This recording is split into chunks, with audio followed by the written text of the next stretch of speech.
Hello, I am Faith Bendick, and this is my presentation on how the pandemic of COVID-19 has affected entrepreneurship. This was done for my Econ 200S class, Introduction into Microeconomics. So just to start off with an abstract, this slideshow is going to help explain how COVID-19 has affected entrepreneurship in both a negative and positive impact. And the way that I'm going to be examining that is by using data from the Proceedings of the National Academy of Sciences of the USA, or PNAS for short. And so what PNAS did was they conducted a survey. And what that survey was towards small businesses. And they showed very interesting results. So their hypothesis before conducting the survey was that there was going to be only negative impacts towards small businesses. People could not go out and spend money. They weren't making as much before during the pandemic, so businesses weren't coming with any income. So as we've seen that there had only been negative impacts, instead there had actually been some positive impacts.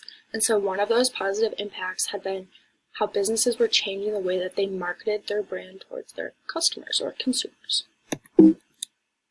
So, introduction. As we know, COVID-19 was a major pandemic that has impacted us or someone that we know or love in one way or another. Often one of the first thoughts that come to mind when we hear of COVID-19 is masks. Obviously, it is 2022 now, so we are 2 years, out towards the end of COVID-19, but there are still masks worn, in places such as dentist offices or doctors. But what we don't really stop to think about is how COVID-19 affected businesses that were once a part of our everyday life. When we went to Starbucks in the morning, our daily morning coffee, or when we went to Chipotle, after a kid's soccer game, those businesses were impacted. And so COVID-19 has majorly impacted the economy and the financial markets, which could be attributed to the mass layoffs and closures, state lockdowns, and quarantining. But all of those are just parts of the pandemic as a whole. Due to COVID-19, business owners, entrepreneurs are being forced to close or even sell their small businesses because they have no income to pay for it. Again, consumers aren't coming in and buying their products or services, and therefore they are making no income. And so you may ask, what is entrepreneurship? Entrepreneurship is defined as the activity of setting up a business or businesses and taking on financial risks in the hope of profit. One example that I have just kind of to conclude back on how small businesses changed their marketing strategies was my neighbor Jerry. He runs a t-shirt customization business. What he did for the pandemic was he really got on the social media sites, Facebook, TikTok, Instagram, and that's how he reached out to his consumers since no one was coming to his shop to buy his items. And so the survey, again circling back around to that survey that I mentioned before, the survey was conducted by the PNAS and it featured more than 5,800 small businesses. All of those businesses were all members of the network Alignable, and on Alignable they have 4.6 million small businesses subscribed. And so the survey was conducted between March 28th and April 4th of 2020. On this survey, there was 43 questions that were asked, and those were all based from 3 main baseline questions. 1, how many employees? 2, what are your typical expenses? And 3, what share of your expenses go towards your payroll? So how much of the money that you're bringing in do you pay towards your employees, towards yourself? And so the information about the geolocation of each business was accessed as a way to access representation. So the CARE Act. What does the CARE Act do for a business, you may ask?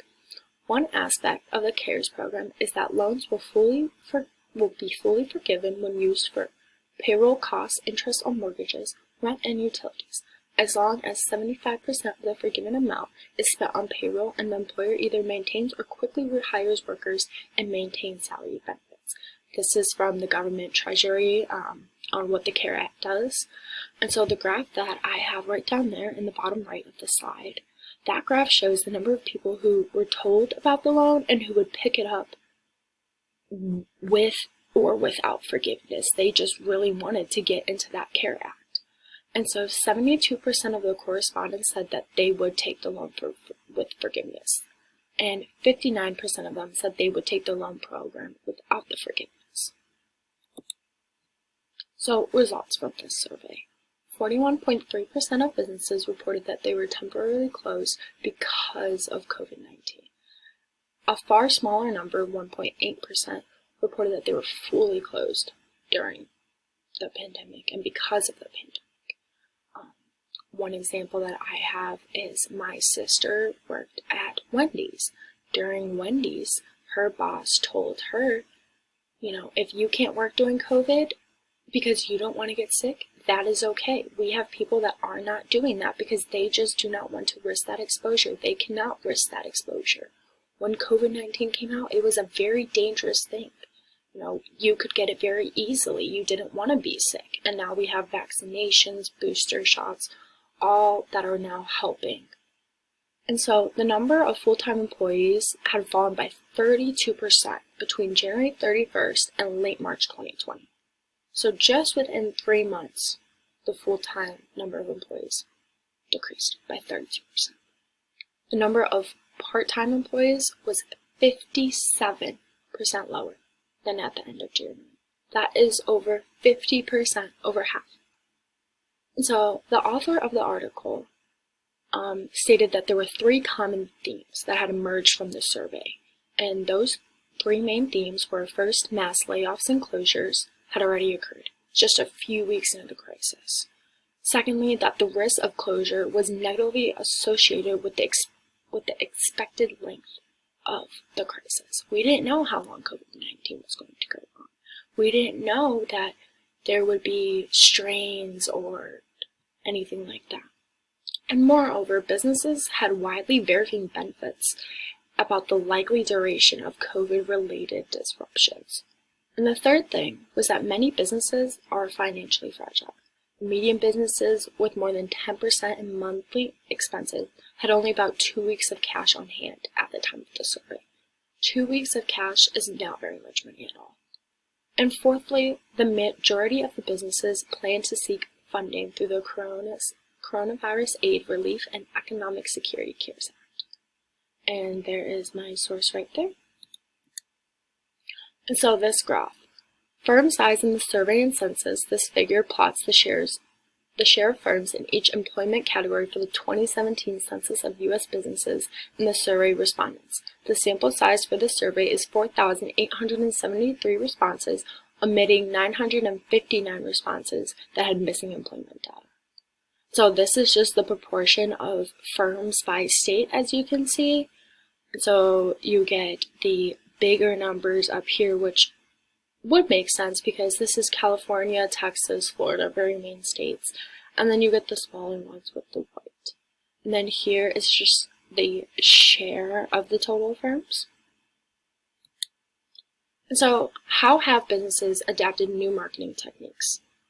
The article that I used for this presentation featured 4 businesses who all use Criteo to communicate with their consumers.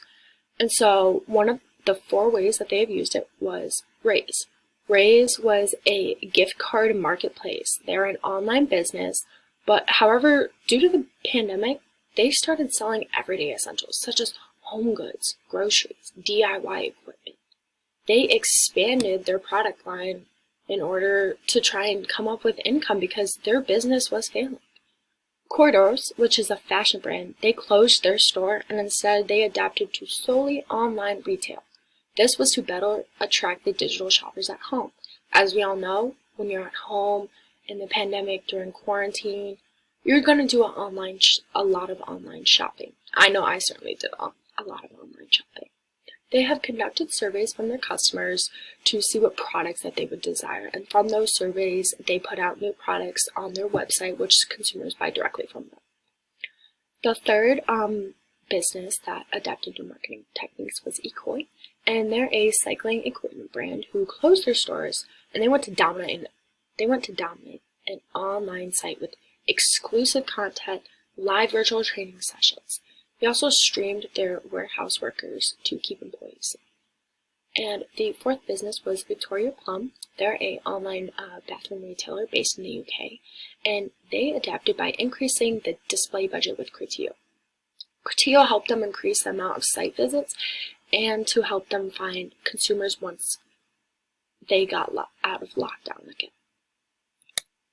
And then here are just some references, my references. So the Criteo article as mentioned, and then the impact of COVID-19 on small businesses, outcomes and expectations that I used for the proceedings of the National Academy of Sciences, and then the CARES Act from the Government Treasury website. Thank you, and I hope you enjoyed my presentation.